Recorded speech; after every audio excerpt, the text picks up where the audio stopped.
முகத்தில் துதிப்பதும் கிருபை, தேவ கிருபை.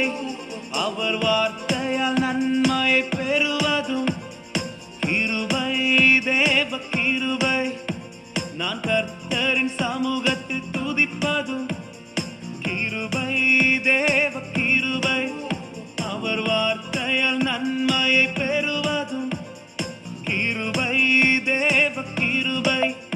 அவர் கிருபை என்றும் உள்ளது, அவர் கிருபை என்றும் உள்ளது, அவர் கிருபை என்றும் உள்ளது, அவர் கிருபை என்றும் உள்ளது. நான் நிற்பதும் நிர்மூலமாகாததும் கிருபை, தேவ கிருபை. நான் வாழ்ந்ததும் இனிமேல் வாழ்வதும் கிருபை, தேவ